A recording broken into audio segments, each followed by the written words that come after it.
Good evening. Yes, I'm live. Here we go. Please silence all cell phones. Thank you. Trying to keep it light. My name is Ann Becker. I'm the president of the Westchester Tea Party and the Cincinnati Tea Party, and I welcome you tonight to the 2013 Westchester Trustee Forum. We're proud to welcome our 4 candidates for Westchester Trustee, and I'll introduce them in a moment. But as we start every meeting, would you please rise for a quick prayer and the Pledge of Allegiance.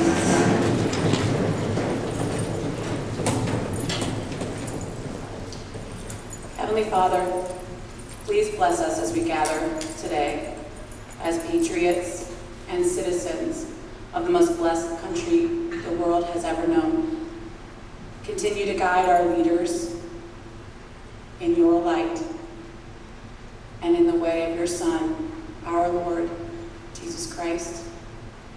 Bless our soldiers, our servicemen and women, their families.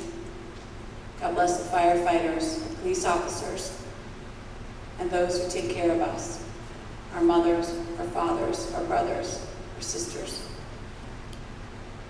Take a moment and give us all a piece of your grace. In your Son, Jesus Christ's name we pray. Amen. I pledge allegiance to the flag of the United States of America and to the republic for which it stands, one nation, under God, indivisible, with liberty and justice for all. As we get started, let me take a minute and give you a brief overview of our rules. What we ask is, as you came in, Lee gave you an index card. That was for your input in this forum. We want your questions for the candidates. We want to know what you want to know.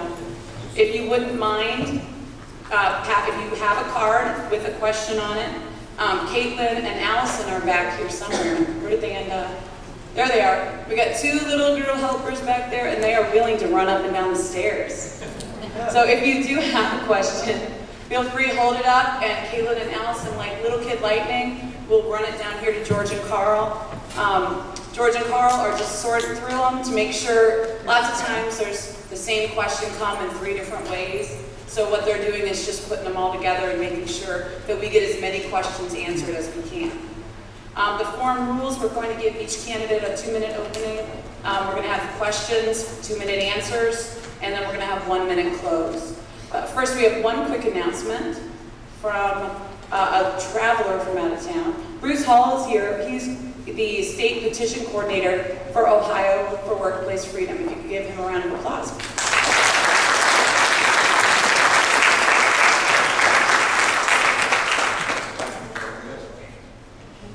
Get the hook out. Yeah, get the hook out. 5 minutes. Somebody start waving 5. That's all right.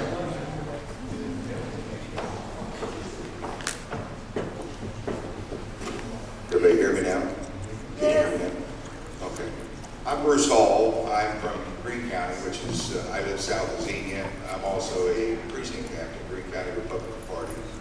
I own a business in Beaver Creek, Ohio. Got involved in this movement.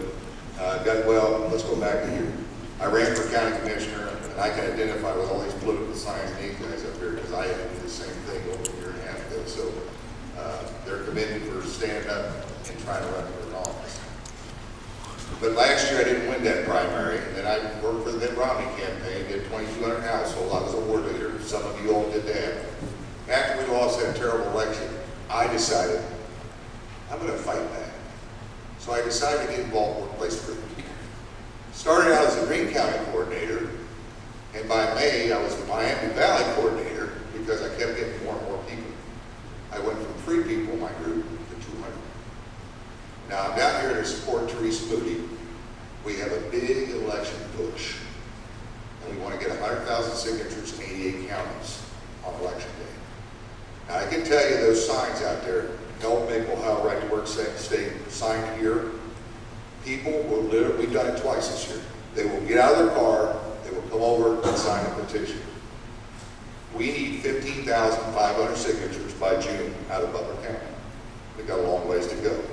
And I was talking to Chris Littleton and Ted Stevenow. There's going to be a big push with the High Liberty Coalition about workplace freedom the rest of the 9-month period. I want to ask you a question. How many of you believe in the right to work state? How many believe that Ohio should be a right to work state? Most of them. Okay? So if I took 60 of you, there's about 60 of you here, and I said, okay, if 60 of you got together and we made a deal, if you each got 100 signatures in 1 week, and it would make Ohio a right to work state, I bet most of you go for it. You'd be at the post office, you'd be at the library, you'd be in front of Kroger's. Well, maybe not Kroger's, they're unionized. But you would be out there. What I'm saying to you is the individual can get signatures. You can go out and talk to Teresa or myself after the meeting about being a petition for November 5th. A polling day is the easiest way to get signatures. Now, me, I've been doing the festivals all year. I would leave after a weekend. I'd have 21 counties. I'd have 21 counties petition. And we, in Greene County, we might be a smaller group than you. We're excited about November because we get to carry one clipboard and it's one county. We don't even have to ask them if they're registered voter. We don't have to ask them what county. All we have to do is, would you sign our petition? We're attempting to make Ohio a right to work state, get it on the ballot for next year. If it gets on the ballot, it will pass. I will tell you, the governor's against it. That doesn't bother me now. I'm against the governor with Medicaid expansion. I'm against the governor against workplace freedom. I'm not sure what kind of government we have right now, but I need your help. Every individual here can get 30 signatures or more. That's our campaign, 30 signatures or more. And I will let you know that 3 years ago, Chris Littleton told me, this Butler County, Westchester Tea Party, they were one of the top petition gathering in healthcare.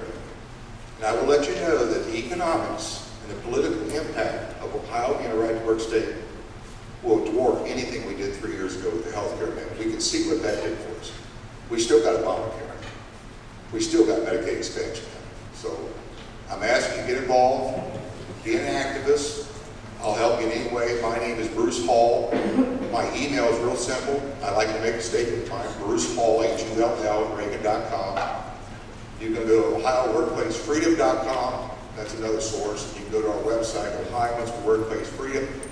And the biggest thing you can do is, if you have a Facebook, go to our Facebook, Ohioans for Workplace Freedom, and click like. Because what you're going to do is tell all your friends when we're out there at the polling place, oh, that's that organization that wants to make Ohio a right to work state. I appreciate being here tonight. I hope you get involved in this.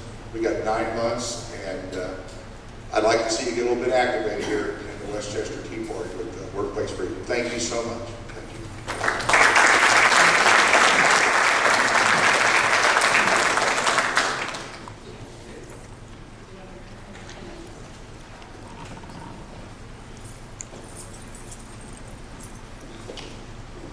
Thanks so much, Bruce. Bruce reminded me, I wanted to give you a quick update on Medicaid. The governor is pushing Medicaid through the controlling board, which is, I think, a 7-person board. The controlling board through Medicaid. One of the members of the controlling board is our state senator, Bill Coley. I talked to Mr. Coley, Senator Coley. He did say that he is opposed to Medicaid expansion on its face, if that's what's presented to the controlling board. But if there is a tweak to it, he wasn't quite as strong. So we will need to make some calls to Mr. Coley, so make sure you stay attuned to your email about the Medicaid expansion. So, and if there are any questions about that, feel free to ask me afterward. A couple more quick announcements. Last Saturday, we did stuff bags. Well, we stuffed some of our bags. We got some more to do yet, but the literature that's going to go out, it's going to go out the next week or so. We do have some more stuffing to do. So if you are available to stuff a few more bags, let us know, George or Carl or myself, and we'll get the rest of those done. November meeting is November 19th. It's back in the office. We will only have the office for 2 more months. December is our last month, and we will be moving. I think we will be moving to Union Elementary for our normal monthly meetings, so that January meeting will be our first one in the school. And also I wanted to remind you that tomorrow night is the Chamber Forum. So if you don't get enough of these amazing people tonight, you get another juicy bite tomorrow night. Where is that? It's at the central office on Princeton Road. So thank you guys for doing. Thank you. I wanted to thank you for being candidates, because I know I've been in campaigns for years, and being a candidate is really grueling work. It's not as hard as teaching second grade, but it's pretty hard. It's pretty hard work. So let's give these guys a round of applause.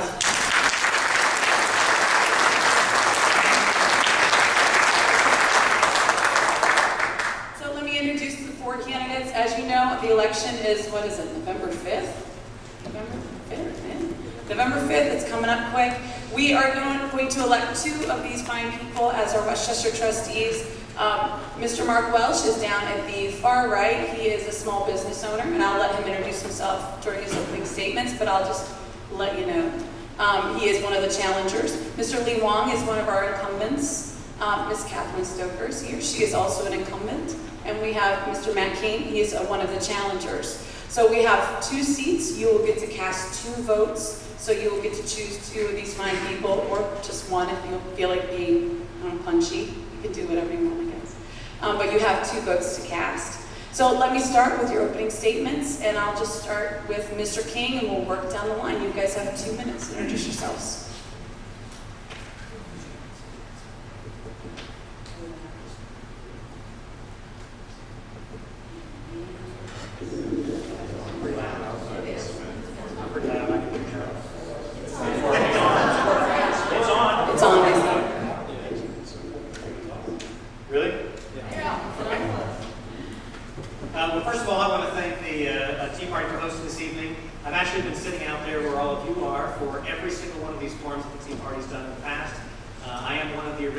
Westchester Tea Party members.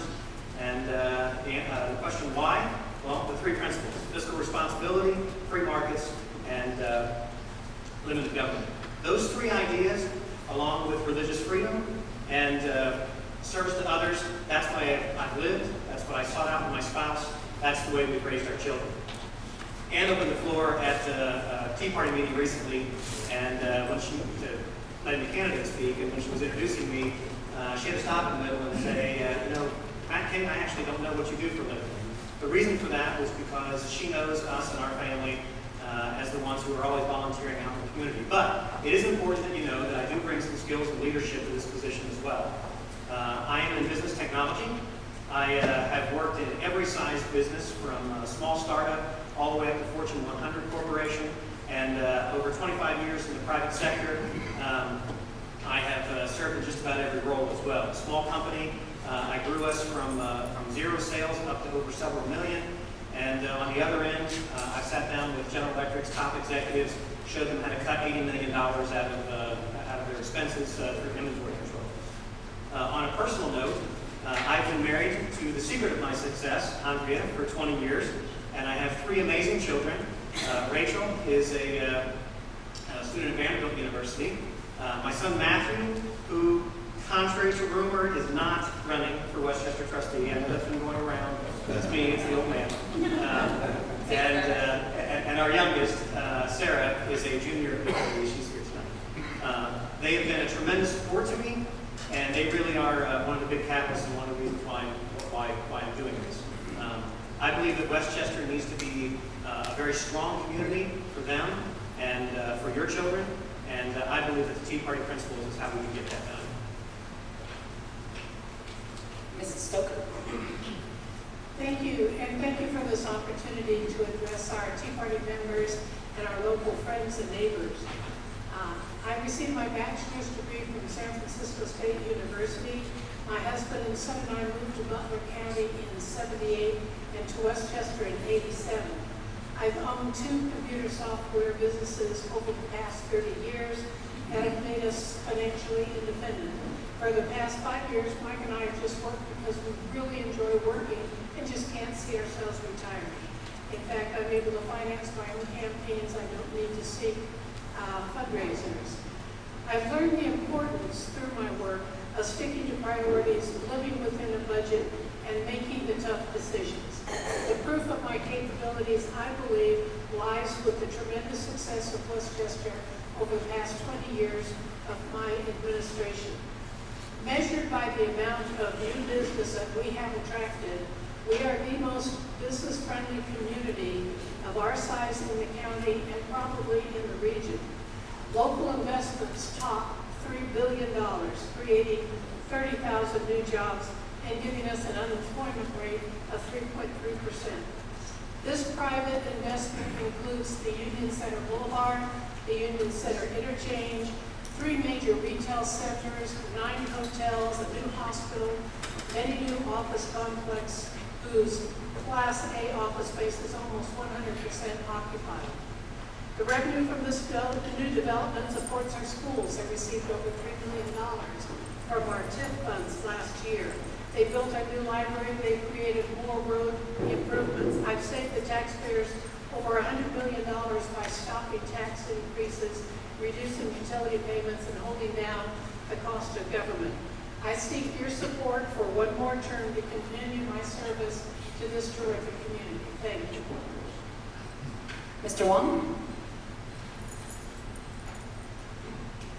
Thank you, Ms. M. Becker, for moderating this forum. And thank you, Tea Party, for inviting me to speak, and also the audience, ladies and gentlemen. Thank you for coming. My name is Lee Wong. I'm 61 years old. I'm the current trustee president of the board. I have served over 20 years as CID Special Agent for the United States Army. Only the brightest and the best are selected to be a criminal investigator for the Army to investigate all felony crimes and to protect the Secretary of Defense and 4-star generals. There were only 600 of us in the entire Army. In the civilian world, I have worked as Safety and Security Manager for Seagram's, Cincinnati Job Corps, Account Manager for Guardsmark, and Director of Intellectual Property for Johnson & Johnson, China. I came back to Westchester with my worldwide experience to serve my community. In education, I have a Master's of Science degree from UC. Westchester is the 12th largest municipality in Ohio. Since I came on board, the township has been recognized 3 times in the top 100 best places to live by CNN Money Magazine. Unemployment rate in Westchester is only 3.3% due to fiscal responsibility, transparency, and integrity in all matters, including financial, accounting, and budgetary practices by the Board of Trustees. Westchester Township was given the State Auditor's Award with distinction for the 3rd consecutive year. The township has also received Certificate of Achievement for Excellence in Financial Report for 11 consecutive years. Township has acquired the highest bond rating, AAA, in Butler County's history. You can go higher than that. Maintaining a lean government focus on financial responsibility is my proudest accomplishment. But Westchester economy has continued to grow with local investment up over $3 billion. It has created over 30,000 new jobs. We are the envy in the region. People feel safe and enjoy clean living in Westchester. We provide good service, safety, fire protection, parks, and recreation. Residents, I hope, can enjoy living in Westchester, and as a trustee, I want to attract quality business to our area that can bring quality jobs. Thank you. Mr. Welch? Hi there, I'm Mark Welch, and I just want to say I'm delighted and excited to be here tonight. And I want to thank the Tea Party for hosting this event. I also want to thank my wife, Karen, who is understanding and helping and giving 110%. Thank you, Karen. Start with a story. When I was 3 years old, I remember, I'm the second of 6 kids, and very competitive. And I remember when I was 3 years old, my dad told me, and my brother at the time, you boys need to be engineers. And I thought to myself, I don't know if I want to drive a train. And because engineers drove trains. But my dad must have told us thousands of times to be an engineer, because when I went to college, I wasn't going to be a doctor, I wasn't going to be a lawyer, I wasn't going to be an accountant, I was going to be an engineer. At 8 years old, I knew what I wanted to do. I wanted to be a test pilot, I wanted to be an astronaut, and I wanted to be a hero, like my hero, John Clemens. My dad also told us thousands of times, you boys really need to get scholarships because there's way too many of you, to put through college. So I worked on it, and what I ended up doing was get a scholarship, a Navy ROTC scholarship to Purdue, an Army ROTC scholarship to the Army, a to the UC, and then an appointment to the Naval Academy, which I took. And when I got to the Naval Academy, it was determined that I didn't get depth perception. So I was upset, being the captain, I decided to leave. So I came back to the University of Cincinnati, got a degree in chemical engineering, and spent the next 23 years in corporate affairs and sales management. My wife and I started Beijing Salon and Spa 14 years ago. And as a business owner, I tell you, you must be fiscally conservative if you want your business to survive. And so we practice those conservative practices. Now what I want, the reason I'm running as a trustee is I want to ensure that I do everything as a fiscal conservative to make sure that Westchester remains a great community for our kids and our grandkids and generations to come. I guess time's up. You guys met Kathy earlier, right? She will attack you all the time. She's ferocious. Let's see, will you pass down to Mrs. Stoker? We'll start with her with the first question. We'll just take turns starting off because I know sometimes starting off is a blessing and sometimes it's a curse. It depends on the question, I guess. So we'll share that burden with everyone. Mrs. Stoker and all, what is your vision for Westchester? Do you plan to raise taxes and what are your top 2 projects? It's a hefty question. Thank you. My vision for Westchester is to continue to grow the strength of our commercial base. This is important because our commercial services support residential services. When I became trustee, property taxes were paid over 75% by the residents. Now, the property taxes collected, over 50% come from commercial enterprises. So building good quality commercial development helps subsidize our essential service like our police, our fire, our roads, while at the same time providing the jobs that most of us need to ensure a safe and secure family environment.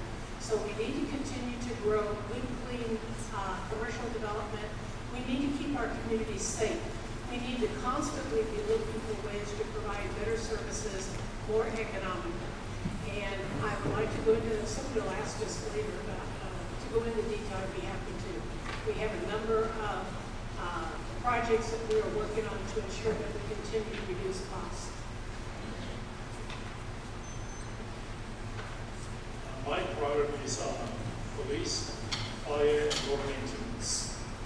Provide good services to residents and businesses, safety, parks, recreation. Example, Mr. Wong, will you put the mic a little bit closer? walking path, bike path, making this a walkable and livable community, bringing quality business and create quality jobs. People feel safe and connection with neighborhoods. Also, on the same line, be fiscal, responsible, and open-minded.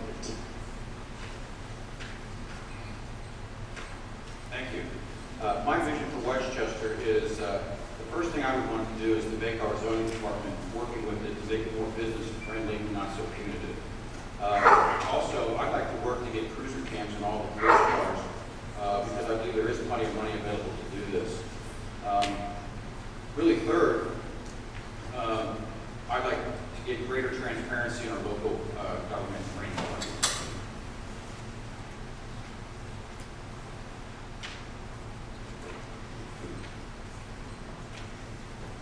My vision for Westchester really includes getting back to our core services. I think we need to focus in on public safety infrastructure and then watch the dollar. I think that's absolutely critical for what we need to do.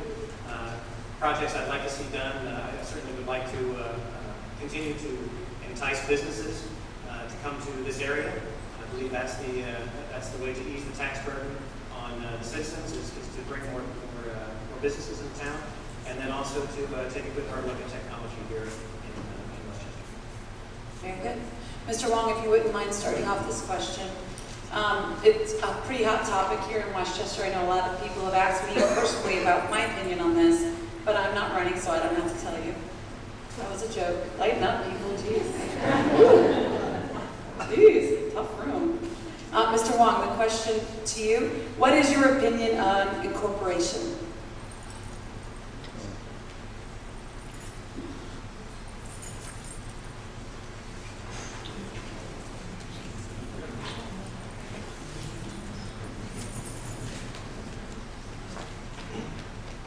township is doing well, there's no need to incorporate. We have a 3.3% unemployment rate, local investment in terms of $3 billion, and created over 30 new jobs, over 70 new business and expansion in just 2013. I'm against cityhood, and a wise man once said that there's nothing as powerful as a good idea as times come. And another guy said, if it ain't broke, don't fix it. I'll tell you a story. About 8 years ago, I decided I wanted to save about $100 because I wanted to switch from Cincinnati Bell. And this new voice over IP system was really a great thing. To make a long story short, terrible idea. I didn't save $100 a month, and I got a worse system than what I had before. And so the whole idea is it's not broke, don't fix it. I'm against the city.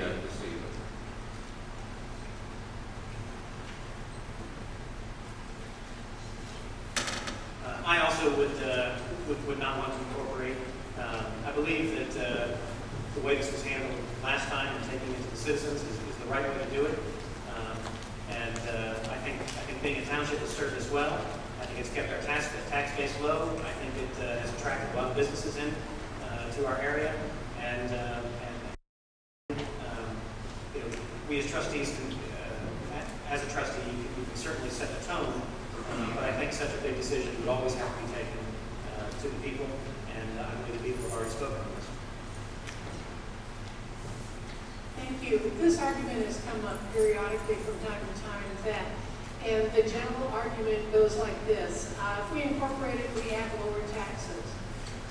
Last time this came up in 2010, I did a review of our local taxes, and I discovered that the community with the largest property taxes around was Middletown, a city that also had an income tax.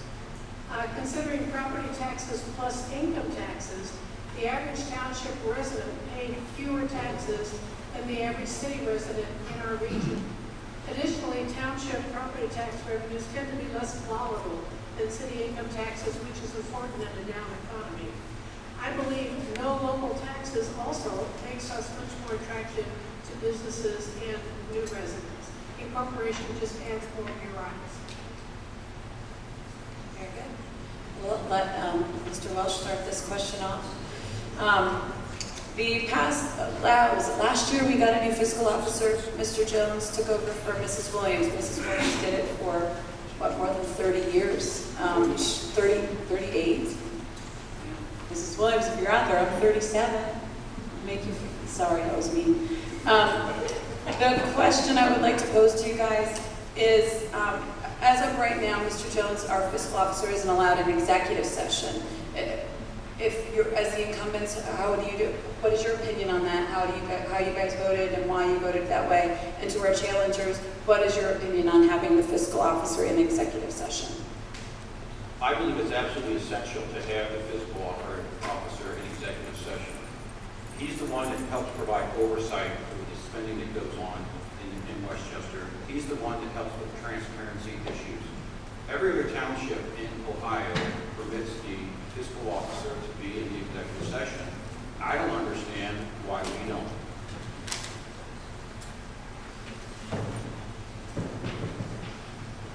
This one's pretty simple for me. Fiscal officer is an elected position in Westchester. He is a representative, he or she, in this case he, is an elected representative of the people. Absolutely should be in executive session. That is representation that should be there. If I were elected, that'd be one of the first things I think I'd try to change. Thank you. The fiscal officer's legally defined responsibilities are to review the receipt and expenditure of all funds to ensure accuracy and that they're properly reported. The fiscal officer reports to township meetings and is the keeper of all township records. The reason we go into executive session must be one of the following: either personnel matters, or pending or current lawsuits, or purchase or sale of property. Most, if not all, of the above entail consultations with our legal director and are covered by attorney-client confidentiality restrictions. Our reasons for going into executive sessions rarely if ever falls within the responsibilities of the fiscal officer. No minutes are kept in executive session because we take no actions which need to be reported in township minutes. Mr. Jones has been invited to the executive session that concerned him for discussion and clarification of his duties as fiscal officer. Other than that, the executive session should be confined to the people who are actually involved in the discussions. Just based on need to know duties of fiscal officer as Mrs. Stoker was is review accuracy of funds, taking minutes. There's no minutes taken in executive session. If there's a need to know, we will invite you. In executive session, we deal with some very sensitive matters, litigation that must be cannot put the township at risk. So if there's a need to know, we will let him in. So he had attended. We had invited him before.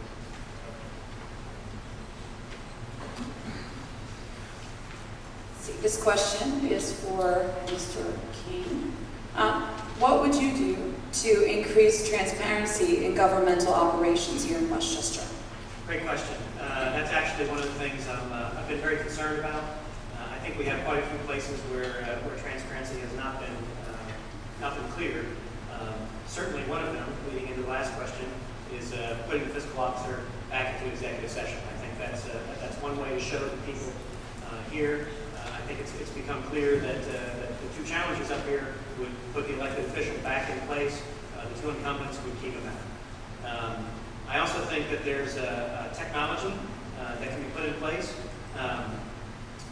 Interesting, with my background, all of our meeting minutes, the township meeting minutes are put into a PDF form before they're put up onto the website. And there's different ways you can do that. You can do it where it's an image where nothing is searchable and you can't copy or you can't find anything in there. And there's ways that you can do it where it isn't. The way that we do it right now, you can't search the meeting minutes. You can't copy any or paste anything out of there. Nothing is searchable. Additionally, there's pretty much time's up. So, Thank you. Westchester is constantly looking for ways that we could reach out to our constituents and make our government more open to them. Since I have been a trustee, for example, we have instituted the township website, which now includes streaming videos so that everybody, either on their own computer or going down to the library, can watch trustee meeting minutes or zoning minutes in their entirety. Westchester University gives informational classes like self-defense and CPR. The Westchester Police Academy was installed to encourage people to become more up close and personal with their police officers so they could better understand their responsibilities and procedures. We created rascals and senior van service so that we could reach out to our seniors to make sure that they could stay safe and independent in their own homes. We are constantly looking for and welcome suggestions that can make our meetings and our activities as open as possible. Thank you.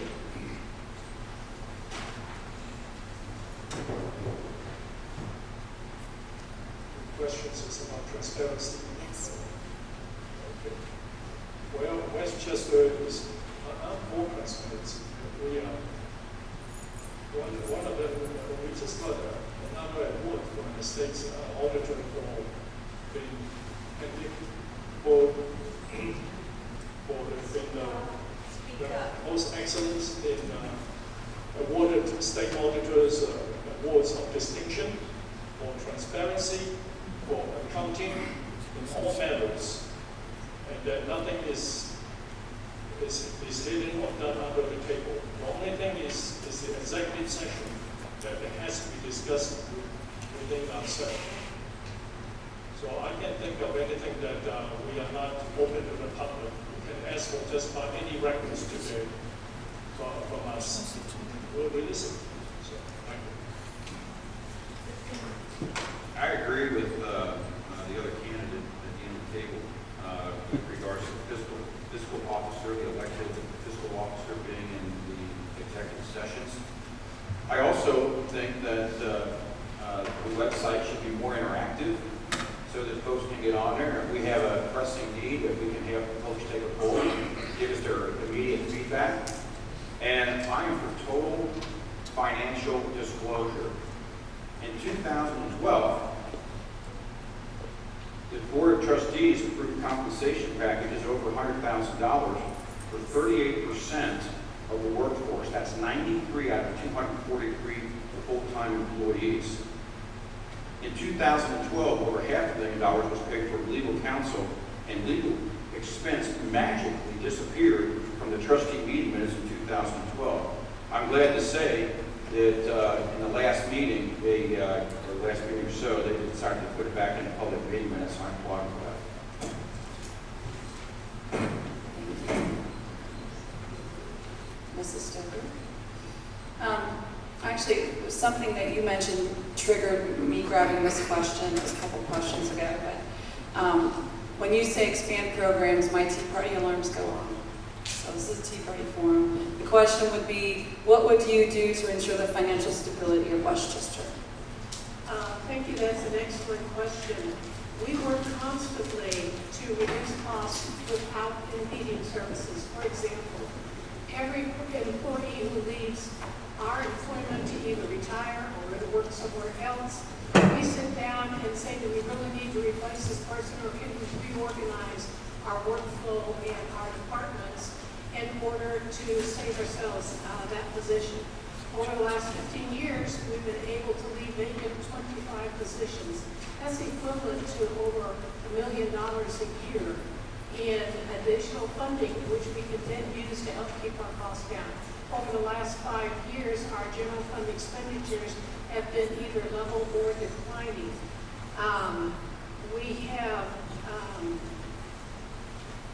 We have instituted regular policies where we go through our departments asking, how can we save money? Our AAA rating saves us money on interest rates.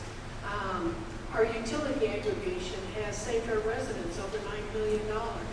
Our new commercial development, which was brought in, subsidizes roads and other residential services. So we're trying every way we can look at it to help the township reduce the cost of government.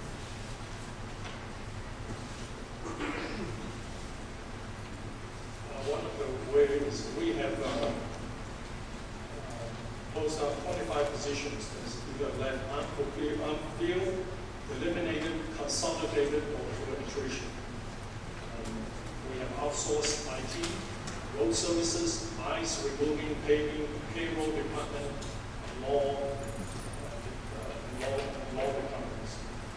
We do more with less, and resulted in $12 million carryover. And also, we are rated AAA bonding, AAA bond rating by the New York City. We get low interest rate bond development. We can't get any higher rating than that. Aggregation is another good program. We save taxpayers, customers over $9 million, and we combine services with the county. Can you repeat the question, please? Yes. I'm covered in cards. What would you do to ensure the financial stability of Westchester?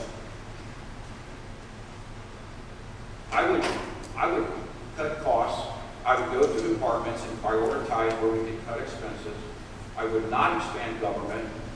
We need to live within our means. We shouldn't be spending money on projects which are for a certain few, like the bike path. That project's going to cost about $400,000, maybe more. And there are better projects which are going to serve the entire community, like cruiser cams, that will help all the citizens of Westchester. And regarding the statement about saving $9 million on this aggregation, I mean, it's just not true.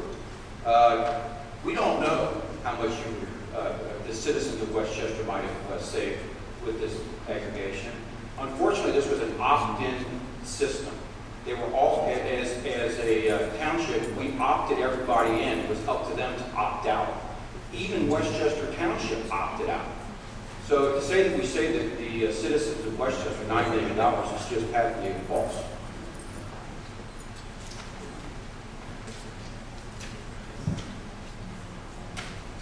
Yeah, this one actually feels seems pretty simple to me. We have more than enough tax revenue to cover all of our core services. Police, fire, public safety, infrastructure, roads, stormwater management. We basically take the special projects, put them off, and just focus in completely on those core services, the things that government are here to do, and we won't have to worry about the finances. You started the question. Thank you. Let's see, I've got 2 questions here based on the trash covering cars. I believe it's Mr. Long's turn. I've got 2 questions here about trash regulations. One of the questions, since you're starting it off, Mr. Wong, I'll let you address this specifically to you, but it's an open question to everyone. It says, 4 years ago at this event, you pledged not to increase regulations of trash haulers. And since then, you've tried to increase the regulations on this. Please explain. And the general question, the other question was, would you support regulation on trash haulers? I think, let me see, the only thing increased was the recycling program.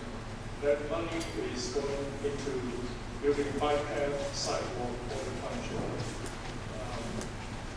I think Randy also wanted to start the collection of recycling on the curbside. That was the only issue. Now, on trash pickup, I heard a lot of residents that they want noise control, especially pick up in the morning, dumpster hanging at 4 o'clock in the morning. We still don't have any regulation on that. To tell them to call the police, or by the time police get there, well, that is gone already. There's something that needs to be regulated. One of them is trash pickup noise in the morning that disturb a lot of residents in the area. This is a dumb idea. We don't need laws and rules and regulations foisted upon another business in order to get them to not pick up in the morning. Make it worth their while, number one, if it's a problem.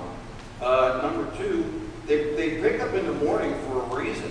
If you put it off until later in the day, you're going to be bumping into school buses, and you're going to be in a bunch of traffic where people are trying to get to work or from work.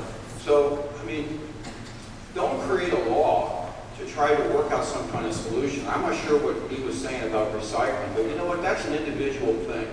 You know, don't mandate it upon the people to have to recycle, or else you'll get charged more because you don't.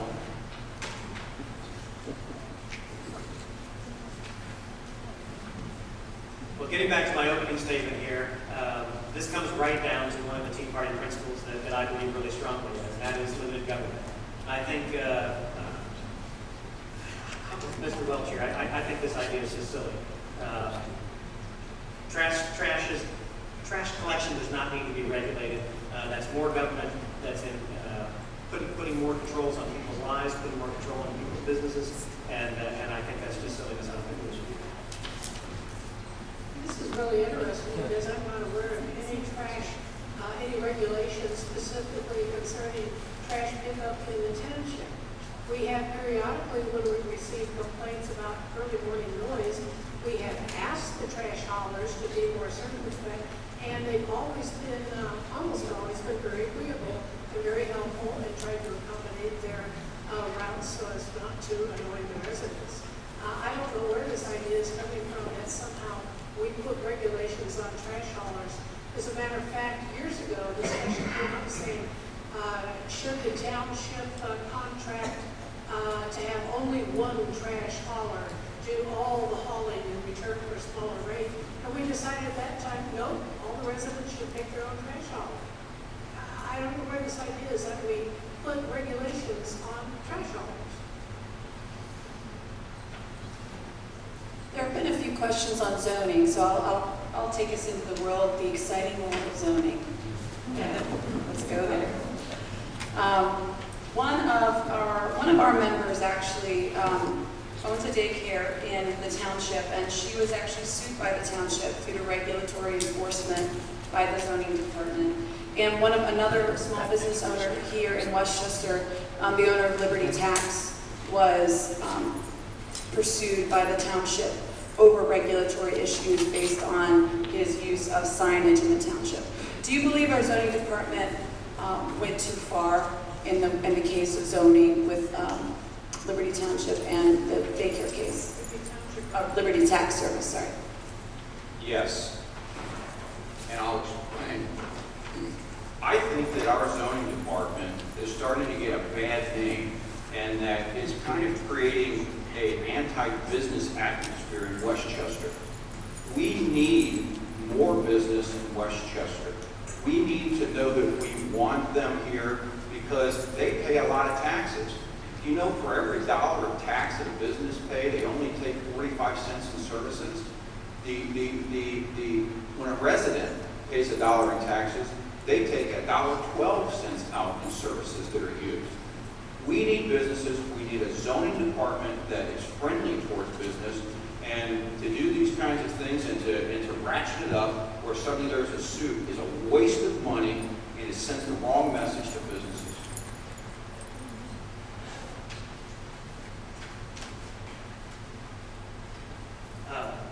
Back to Tea Party principles here again.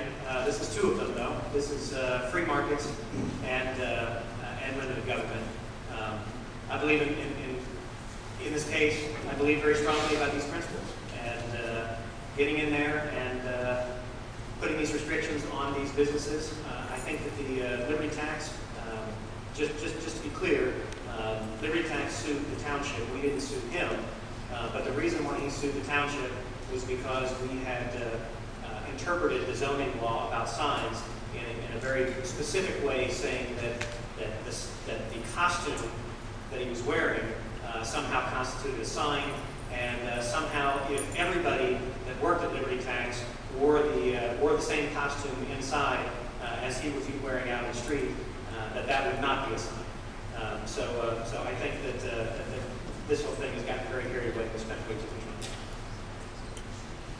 Thank you. Our zoning text was created by a vote of our residents back in the 1980s to help ensure our community meets our goals and reflects general market, not fad, supporting sustainable development, increased investment, and protection of property values. Our zoning text is currently undergoing an in-depth review by residents appointed by the trustees, who are primarily business professionals and owners. In the case of Liberty Tax, the board supported the zoning board supported staff's interpretation of the code. It would to court. The courts upheld the zoning board's interpretation of our code. The reason we are in court today is because Liberty Tax is suing us. Whenever we sue, we must defend ourselves. Otherwise, it's like putting up a sign saying, "Hey, line up and get your free checks here." We must defend ourselves. Every time somebody trips in the parking lot or whatever else they do, we must defend ourselves in court when we're sued. The zoning rules are created by residents and representatives from businesses got together and form the zoning regulation. They revise every few years to update the regulation and then send it to the trustee for approval. Very seldom we turn it down. It has created zoning. They have created over, you said that we drive away business. We have created over 30,000 new jobs in the last few years here. Township, in the matter of the Liberty Tax, yes, Liberty Tax sued us, and Township had enforced a regulation fairly and consistently. The court had ruled in Township's favor, and backed by the Court of Appeals, that Township staff had interpreted and enforced the zoning regulation fairly and consistently. Thank you. Another stay in the world of zoning. To all four of you, what would you vote? I'm sorry. I believe that Mr. Webster. I think this is okay. Check from the audience. No, I think it isn't. I thought you did start that one. He did. Yeah, that's what I said. I'm sorry. Frank, come on, be fair. We're trying to be professional here. Keep it tight. Let's go. Would you vote to approve a zoning change to allow Kroger to build their mega marketplace on 747? Okay, very interesting. I have talked to some of the citizens that live in that area, and I believe that approving zoning changes when the citizens that live around there are in favor, and when business can be grown and something new can come to town, I think that's you look at that as a case by case basis, but I think those are the circumstances where you do it right. In this particular case, citizens have come out in huge numbers, to say that they do not want this in their area. I have to say that we are representatives of you, and when you come to us and tell us, as your representatives, that you don't want something, I think we have to listen. Thank you. In some sense, we agree. I believe that requests for zoning changes must follow the land use plan, which is developed by our residents. If the zoning change request does not follow the land use plan, and if the surrounding residents are adamantly opposed to it, I think there is absolutely appropriate to, if it came before the trustees, to say no, that whatever development is involved needs to go back and work with the residents and come up with a solution which meets the needs not only of the business but also of the residents. Without that agreement, I think we just have chaos in the township. So I'm still waiting to see what happens on that. Right now, it's kind of in limbo.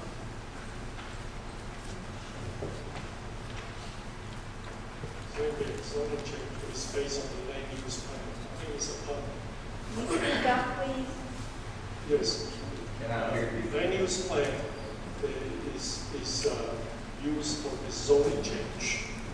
Okay. The owner, first of all, landowner can make a buck. That's an American way. And also residents have a right to voice their concerns. So it is a part of this process. Democracy in progress.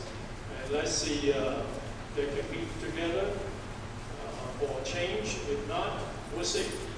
And I think the developer had already went back to the drawing board and tried to meet what the residents they want. They want safety, crosswalk, things like that. I'm against the zoning change in order to permit a Kroger there. That area right now is intended to be a buffer from the commerce, which is taking place further south on 747. I have walked in this community, which right across the street on Towlersville there from this land, which is targeted. And I had many people say to me, if a Kroger goes in, I'm moving. And we do need to listen to our citizens when they are directly impacted by a development. There's plenty of things that can go in there that would make that a great corner and a great development. Mrs. Stoker, this one's for you. In 2011, Westchester passed the most restrictive commercial parking codes in Ohio, vehicle parking codes. The code changes unfairly punished self-employed contractors and small businessmen and women, the opinion of the questioner. If this is elected, what would you do to fix this? Okay, that's very, very vague, but let me see if I can address some of that. Again, our zoning code is a code which is created by and is currently being reviewed by the residents in our community. Additionally, our zoning code has to be business friendly because we have more new business coming in than any other community I know around. Well, that's our comparable size. There are some zoning regulations which are put in for public safety. Some people would like to park large commercial and or residential vehicles on roads, which, if parked there, would not allow enough room for life squads and fire trucks to get through. That is a clear and present danger to every resident in the area. I personally would not support that, and our zoning code does not support it. It allows trucks and recreational vehicles to be parked for a couple couple of days for cleaning, loading, unloading. Other than that, they have to be off the streets. with respect to parking on an individual's actual property. That's one of the issues being reviewed by our zoning committee review board, and I'm looking forward to see what they recommend. Township has no parking meters or anything like that. Yes, as far as the for RV and huge semi that's parked in front of a residential area blocking the roadway, and then emergency vehicle cannot go by. I have to make, they have to, if there's an ambulance, they go out to save someone's life. Just a few minutes time makes a big difference. And that the township is pretty, actually, they work with them, usually tell them, give them warnings, and the warning, you need to move it, or else it's going to be very ugly. You park a boat outside in front of us, the house or driveway, that's blocking the view, the way of traffic that cannot go fast by. And people want to go to work quickly, instead of traffic jam. I believe that this is another interpretation of zoning ordinances. And I think that in order for us to be business and citizen friendly, if there is an interpretation that we're going to make, we should make it in more on the side or in favor of the individual. There's always unintended consequences to rules that we make up. And I believe that this particular ruling or ordinance inadvertently affects the small business guy more so than the regular citizen in Westchester. Because these guys, whether it's an electrician or a plumber or one of these skilled craftsmen, they take their trucks home with them and they use that for their basic transportation. Westchester should not be interpreting these things so it would be restrictive to these small business owners to making an income and creating a livelihood for themselves. I think Matt gets the answer. Mr. King. Our zoning across the board, I think, is creeping. It's creeping into the lives of businesses. It's creeping into the lives of the residents. It's creeping into our neighborhoods. It's creeping into our lives everywhere. I'm not familiar with the specifics of this particular vehicle parking code, but I have a tendency to agree with almost everybody up here. If it is something to do with blocking the streets and we can't get the emergency vehicles in, then they should be moved. If this is dealing with small businesses bringing their landscaping truck home or something like that, and they're going to park in their driveway, then I think the government needs to get out of the way and let these people run the business. Very good. This question pertains to Westchester Police, and it's Mr. Wong's turn. Two police officers beat up a man recently over at one place show, I think it was, and the township did pay the victim $250,000 of settlement. What action or reforms were taken for our police department, or should have been? Okay. First of all, the settlement was $265,000. The township, with the insurance deductible, the township paid $4,000. It was after a fight broke out, owner called police stating that man going out to the car to get the gun. It was 3 hours in the morning, on December 4th, last 2012. Based on the advice of the law director and insurance company, the settlement was significantly less than anticipated future litigation expenses, which is close to $1 million for litigation. The board of trustees determined it was more cost-effective and fiscally responsible to settle than litigate. The insurance company wanted us to settle. Township committed to continuous improvement and to consistently seeking opportunities to enhance operations and service to the community. This was an unfortunate incident, and I think that this would be an awesome time to put cruiser cams in all the police vehicles and to create a citizens oversight committee to make sure that they're, in situations like this, that we can oversee the police who serve us and protect us, and they don't police themselves. Because if you police yourself, well, and there's plenty of money in the TIFs. My last research had showed that it would be about $350,000 if we put cruiser cams in all the police vehicles. And if we're looking at a bike hike path of $400,000, which one serves the greater good in the community? Who gets more benefit? Everybody benefits from cruiser cams. A few people benefit from a bike hike path. No. Sorry, we haven't let anyone else.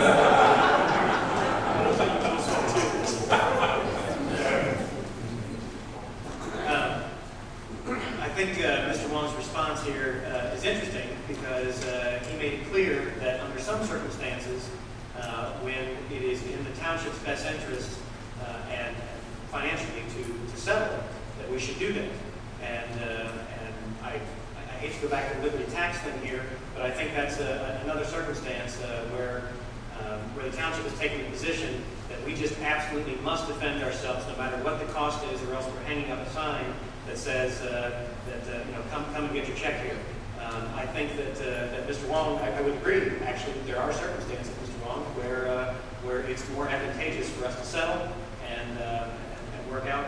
I think this is an unfortunate incident the way it happened, but I do think the settlement was something that was required and something we needed to do. Thank you. Over the past 4 years, our police have been called out 180,000 times. During those 180,000 times they were called out, they pulled out their batons 2 times. One was at the Wooden Place show. We received a 911 call reporting a drunken brawl wherein a man was heard to say, "I'm going to get a gun and shoot some people." The police arrived and an inebriated suspect was pointed out to the officers as one of the participants who had been involved in the brawl.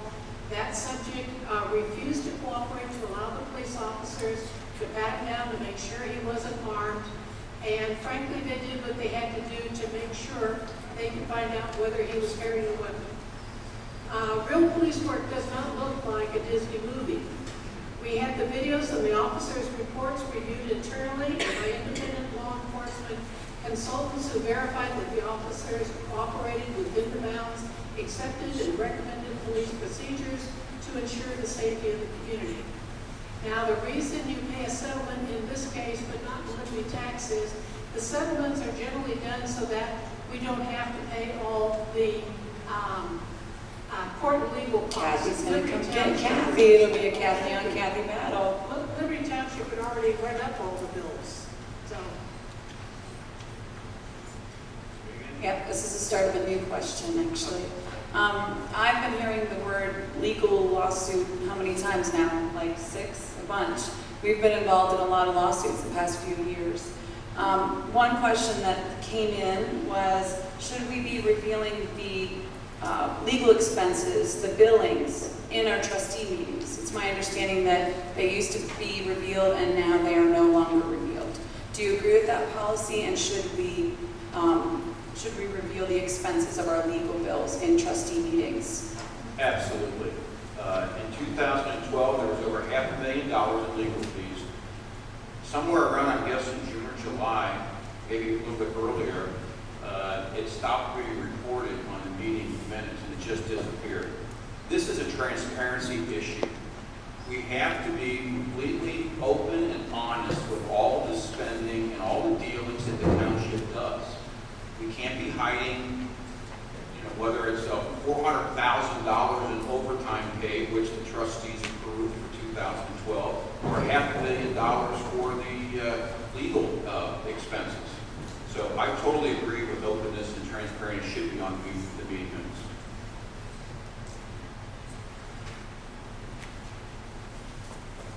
I've been very public in talking about this and saying that the legal fees should be placed back on meeting minutes. Unclear. I know the township's position on why they were removed. I disagreed with that then, I disagree with it now. I believe this particular point is moot because at the last meeting, the trustees did decide to put all of this back on the agenda, and they will be voted on in every meeting. I thank them for that. I do agree that that was a transparency issue, but I think this one's been resolved. That's what I get for missing a meeting. Thank you. The fact is, our staff had approached our township administrator and said they were having trouble meeting a timely reimbursement on our legal bills because they had to wait each time until they were approved in the meetings. They asked if it would be okay, and our law director said, yeah, you can approve them in the same manner that we approve, say, payroll, which I just pointed out, which is by a general vote during the meeting. So we said, sure, let's try it for a little while. We tried it. A lot of people didn't like it, so we put it back on the meeting, our regular township meetings. Now, all our records of expenditures are open to everybody for review. Anybody has any question, whether it's a legal matter, whether it's a fire department equipment matter, whatever it is, you can come to the township, and our records are totally open to you. That's exactly what happened. The township administrator and staff recommended. Speak up. The township administrator and the staff recommended that we did it that way. In the past, we always just leave it to the public because the billing problem, the bills are not coming in time when money set aside. That was one of the reasons. So because someone brought it up, no problem. We put it back on the public agenda again. My colleagues, the candidates over here say that touch on something about overtime, township. That is all public knowledge. If there is a fire or robbery, a burglary during the change of shift, they will stay over regardless of overtime. It's not, people cannot, you can't schedule a fire or robbery between 9 and 5. This question starts with Mr. King. The questionnaire asks for a quick answer, so Kathy, let's have some fun. Make it 30 seconds. Do you support Westchester's aggregation program? Yes, I actually do support Westchester's aggregation program. And since I got this fast, I'm going to say why. I don't like the fact that it was a automatic opt-in. I think that should have been something where all the citizens got the opportunity to opt in on their own. But I do think setting up some defaults for the people, if you can use the power that you have to negotiate, is a good idea. I just don't think that we should have opted everybody in automatically and give them the opportunity to do it on their own. Thank you. The residents voted to have an aggregation program. We were required by law to implement an aggregation program. Our aggregation programs to date have saved our residents more than $10 million, comparing the rate they paid to our aggregation utility supplier compared to the rates that Duke Energy gave us to compare to. And it's over $10 million stayed in your pockets because of aggregation. It also opened up our markets to everybody. It is a voluntary program. It was voted in by the people, not the trustees, voted in by the people. We give an alternative to residents and business besides just Duke Energy, got a monopoly. Electric aggregation saves residents over millions of dollars, and residents can opt out any time of this program. From June 1, 2010 through June 1, 2013, residential customers save $675 on average. I am not in favor of aggregation. I mean, it's okay to, if you bring a bunch of people together and you're going to create a better discount because you pull those people together, that's a fine idea. But the aggregation thing, this utilities is a pretty fast-moving market when it comes to people wanting to be competitive and to give a better rate. This This is the same program that the Westchester Township opted out of themselves. So, you know, when you look back and you say you saved $9 or $10 million, it's like, how do you really know? Good job keeping it under 30, guys. Well done. This one's to Mrs. Stoker. We have a few more questions left. I've got 4 more in my hand, so we'll try to keep it quick. If You you say keep it quick, does that mean 1 minute or 30 seconds? Or do we just pass the baton? no, this probably will take, a couple of them will take some explaining, I think. So we'll just keep it normal time. If it could be done again, would you support the Eaglet Drive sidewalk? For the new trustees, would you support similar sidewalks? When the use of the community money for an isolated street contain words I can't read, enjoyed by only a few taxpayers? Thank you. The Eaglet crosswalk across Eagle Ridge Drive was enormously supported by the people in that community. People turned out for it, outnumbered those who didn't want it, I believe, about 3 to 1. So there was community support, it was affordable. I personally was convinced it would help people cross the road more safely rather than walking through the neighbor's landscaping to get to a crosswalk further down the street. So I supported it then, I still support it. Thank you. This particular crosswalk, there was a blind man live on the street. His only joy is to take his dog out for a walk. I mean, if there's a blind man, I would do it for him. Anyone's blind that need to cross the street. And I rode my bikes all over the township, knocked on doors, talking to people. People want walkable and livable neighborhoods. They want a sense of connection with neighbors, can talk to people and neighbors. And this is paid for by recycling money and recycling and tip money. And this sidewalk actually is closer to Mr. Welch's house. It's only 0.01 mile, and it is 0.06 miles a mile driveway. I don't know of a huge outcry of folks that really wanted this thing. I mean, like he said, I live really close, and it doesn't really benefit me anyway. And if there's a blind guy on your street, get one of those signs that say blind person. In other words, this is an uncontrolled crosswalk. It's a complete waste of money. There's probably 50 other places in Westchester that would be better served by a crosswalk. It's uncontrolled. There's not a traffic signal there. There's not a stop sign. There was no incident with the police since they've been taking records of a vehicular/pedestrian incident on Eagle Ridge Drive. So the whole pretense of this thing is safety. One person got up and said, "Oh, my kids walked up to Freedom Elementary at the top of the hill." I'm going, "That's over a mile. And this is elementary kids? You're like, well, you shouldn't do that. That's too far for them to walk." And of course they don't.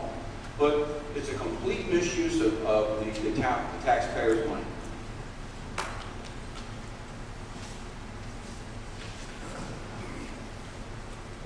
I believe in this particular case, it had everything to do with the process and not with the actual crosswalk itself. Mark is right, this is an uncontrolled crosswalk, but if it's something that really needed to be done, if a study had been done, if we had looked at it, we'd seen how many people use that area, how many incidents there were, things that are going on, what were the circumstance, how much traffic is there, how many people are trying to cross, how difficult is it to move down to the crosswalk that's just 100 yards down the street from this particular position. All of those things should have been done before your money was spent. And if all those things had been done and we determined that this was a good use of money and that there really was a need there, then absolutely put the crosswalk in. Any crosswalk anywhere is only going to benefit the people that live in that community. So that's something that you have to look at all the time. The process just was wrong in this particular case, and I would not support that process. I think this one goes to Mr. Wong. How do you feel about the practice of employees who participate in retire, rehire? No, I'm always against it.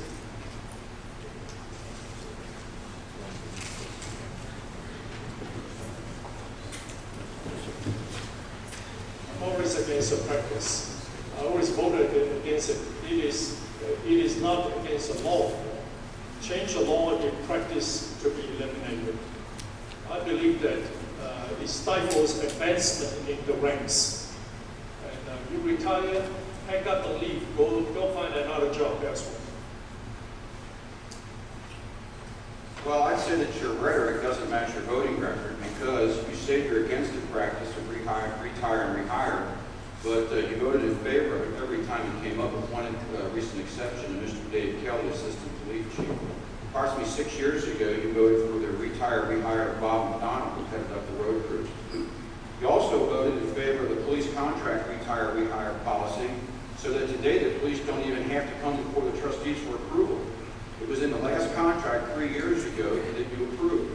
Now their logic was that, well, the firemen can circumvent because the fire provides code that says firemen don't have to come before trustees in order to do the retire, rehire thing.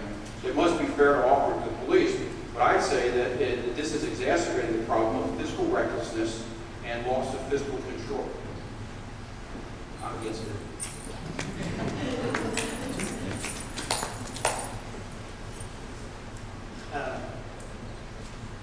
I'm actually okay with this retire, rehire under some circumstances with some footnotes. I always thought it was interesting that a lot of my conservative friends don't like the idea of the double dipping. I look at it as a win in many different ways. The employee that leaves starts collecting the retirement that he had already earned, and then comes back and works in this case for a lower salary. The way that the township does it is a 10% reduction in salary, reduced benefits, reduced vacation time, but the township still pays into the pension even after they retire. In my opinion, I think it needs to be a bigger win for the township. I suspect that we could negotiate even harder, and I think that a lot of people would take this particular deal for much less than 90% of their salary. I think we could push a little harder on some of those benefits, and I don't think we need to continually pay into the pension. Whether we pay into the pension or not is determined by state law, not by us. We don't make the law, but we do have to comply with it, whether or not we like it. And one of those laws is the fact that all firefighters in the state of Ohio can retire secretly and can start picking up benefits without telling anybody. Therefore, they have no reduction in salary, no reduction in benefits. This is a service which is offered by communities all across Ohio and in many states across the country. We have to offer comparable benefits in order to get the kind of professional and excellent level of both firefighters and police officers that we have. Until the law is changed, and I would have no problem at all with the law being changed, this is what we live with, and we do the best we can with it. It does reduce our costs a bit. And it's something I do not agree with Mr. Wong about. This question is actually pointed at Mrs. Stoker, but I will open it up to all of you because I think it's valid for everyone. If elected, do you pledge to serve your entire 4-year term? Yes.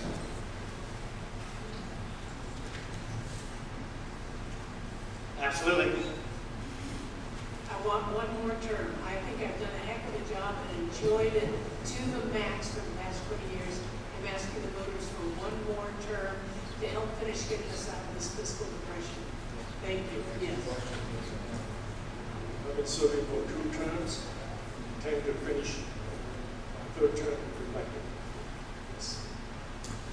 I've got 2 more questions here, and then we'll let you do your closing statements. I think Mr. King starts this one off. Outsourcing of maintenance functions, in favor or not? I like outsourcing just about in every variety that it comes in. It's a nice way to leverage the private sector. It's we seem to be better at most of those businesses.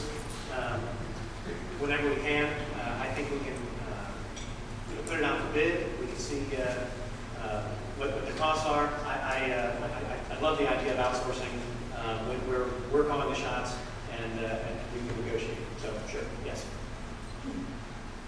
We we look at every situation and make a determination what is in the best interest of the township and the residents. So some things we outsource, like our IT department, our legal services, our maintenance of our buildings, maintenance on our equipment, building in the buildings is outsourced. Other things we do inside the house, our fire and police, for example, we do not outsource. So it really depends on the individual service we're considering. We always sit down and look at what is going to give us the best service at the least amount of cost. Sometimes it's outsourcing, sometimes it isn't. Sometimes it's collaboration with another entity, like the county or Liberty Township or et cetera. So every incident is carefully reviewed. That's correct. We look at case-by-case basis. We have worked with the county to share costs, road maintenance. That's a good way of spending our money fiscally responsibly. We look at how cost-effective it is. Is it better to outsource? We will outsource, such as sometimes a mechanic, police cruisers, fire trucks need a little bit of adjustment. One in-house mechanic can do the job. It's the job of the township trustee to watch like a hawk the money that's being spent by the township. If privatizing certain departments or functions proves to be a fiscally responsible thing, then let's do it. I believe the town is Spring Lake, Georgia. Silver Springs. Silver Spring, thank you. Silver Springs, Georgia, and they did a wonderful job of outsourcing all of their functions and competencies. So I think Westchester Township should be willing to look at these outsourcing situations and privatize where we can do it. We want to start big and start small. Sandy Springs, that was corrected by Carl, no roll call. All right, Sandy. Does somebody want to ask a question just about Sandy Springs, Georgia? Sure, Mrs. Stoker. What's your opinion on whether or not we should emulate the implementation of privatization that was presented to us a couple of years ago by CM2 Hill, I believe, was the company? CH2 Hill. What are your opinions on that? I am so glad you asked, because I did a great deal of research on Sandy Springs, Georgia, comparing what they were spending to what Westchester spends. And I discovered to my shock that Sandy Springs, Georgia, at that time was spending anywhere from $400 per capita more than Westchester does to provide the same services. So much for outsourcing.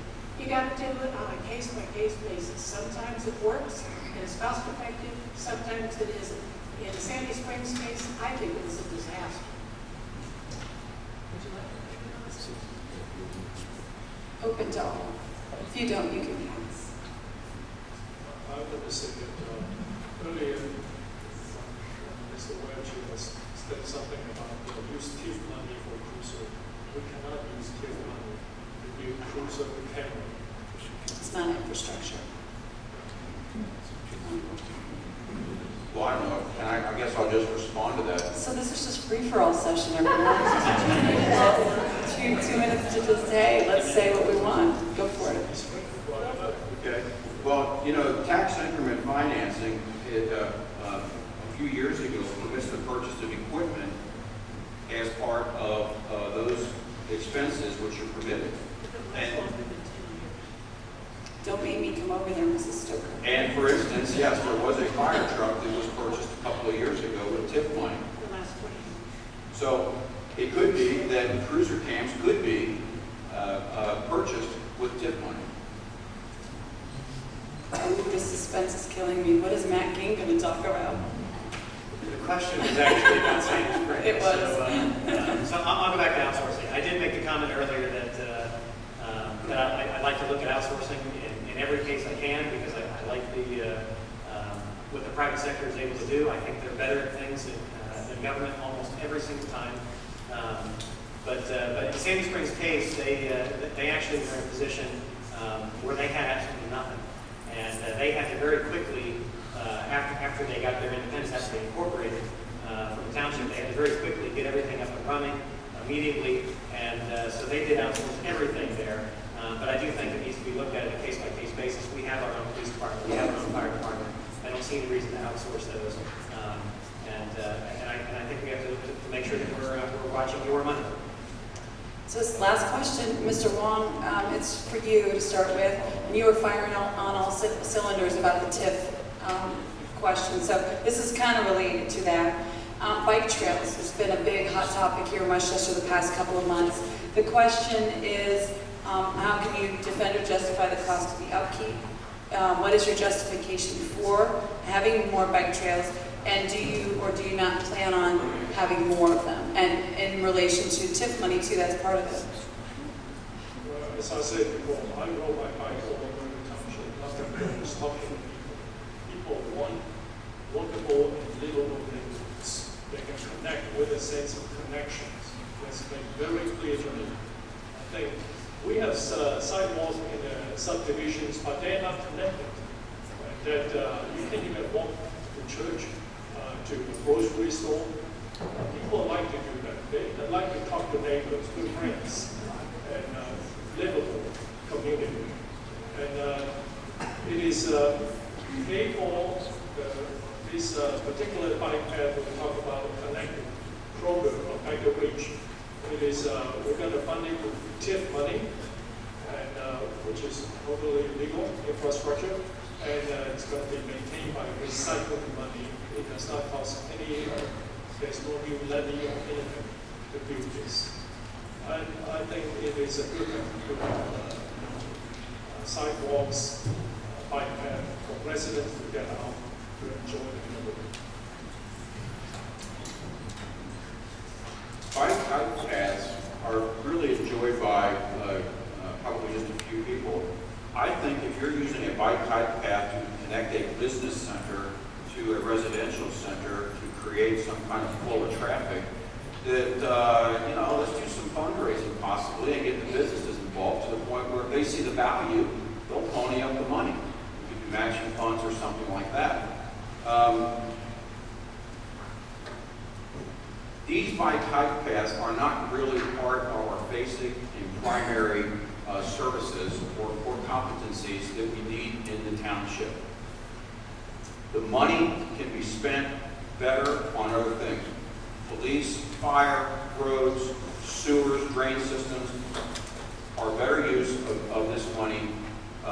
Core competency needs to always be looked at.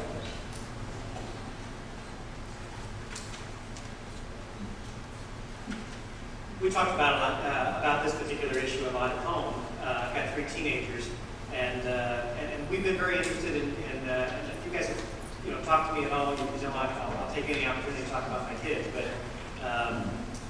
But I'm very interested. I've got great kids. I'm very interested in having my kids come back to Westchester. I want them to come back here after college to raise their families and start their businesses and things like that here. What we need to do is we need to make sure that this particular government is shored up and in good shape for them to come back. The bike path concept is an expense that does not fall under the core competency. I think we need to make sure that the roads and public safety are taken care of, infrastructure is taken care of, and you know what? And if my kids want to come back and they want a neighborhood that has bike paths and things like that, we have plenty of neighborhoods here in Westchester that have private bike paths and walking trails that they can move into.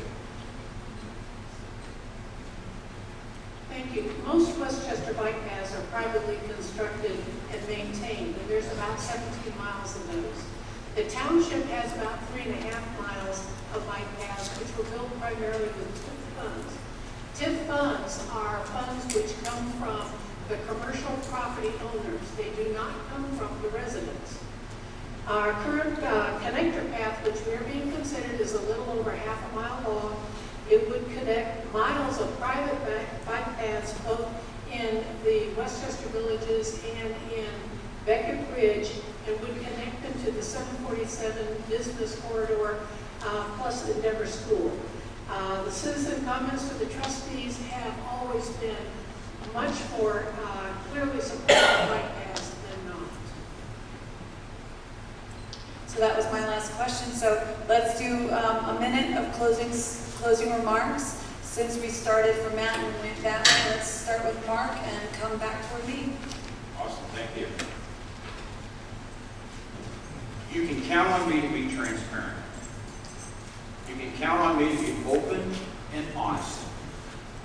You can count on me to be consistent in voting for what is right for Westchester. You can count on me to be business friendly. You can count on me to be available to you. And in fact, if anybody wants my cell phone number, I'd be happy to give it to you if you want to meet afterwards. Let's keep Westchester strong. Let's keep Westchester growing. If we all work together, we can guarantee that Westchester remains a wonderful place to live and a wonderful place to prosper for generations to come. And Henry David Thoreau said, "There are 1,000 striking at the branches of evil to one who is striking at the root." I'll be the person that strikes at the root for you here in Westchester. Please vote for me. Oh, Mr. Wong, why don't you go ahead? You went straight across the opening. People know me who vote for me. I rode my bicycle all over the country, knocking on doors. Residents told me they want walkable, livable neighborhoods. They want to feel a sense of connection to their neighborhoods. They want basic services attended to, street space, police, and fire services maintained.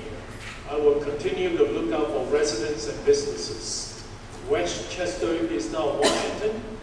Our township remains strong and will continue to remain strong. Nobody has to wonder what I might do if I get in office. I've got 20 years of experience, and I believe that you can trust me to continue doing what I have been doing.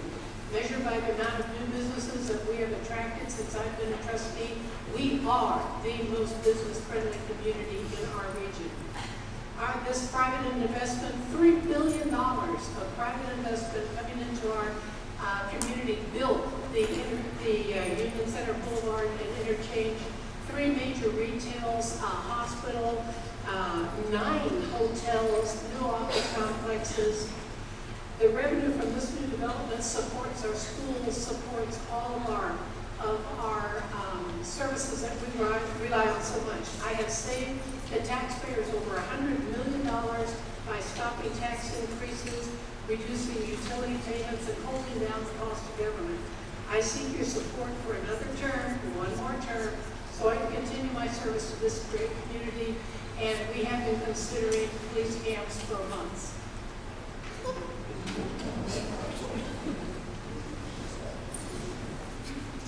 If you paid attention to my campaign materials, you've seen the phrase "Stand with King" for Westchester Trustee on everything. It's on my stickers, it's on my T-shirts, it's on the things we've been handing out, and that stand actually is more than just a slogan. It's actually what I want to see, and it's the way I want to see Westchester operate. S stands for smaller, smarter government. T is transparency in everything we do. A is that we assess the impact on the future generations, my kids and yours. N is that needs come first, always. And the D is dialogue, discuss before we make our decisions, and we involve the community and all of you in that process. Look, we can do this. We can bring new leadership. We can bring new ideas to Westchester. I need all of you to stand with me. And I just want to say tonight, I want to thank my supporters and especially my family for putting up with me through all of this. I want to thank the Tea Party for hosting this evening. I think it's great. And most of all, I want to thank all of you for coming out and being part of this process. This is very important.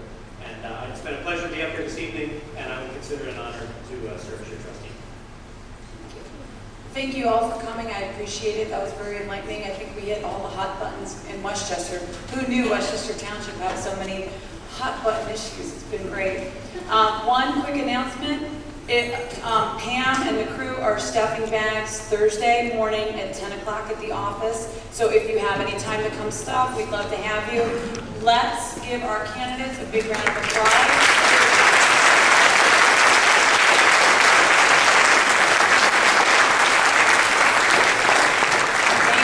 Thank you so much for coming out, and we'll see you in November. office. Have a great night. Thank you.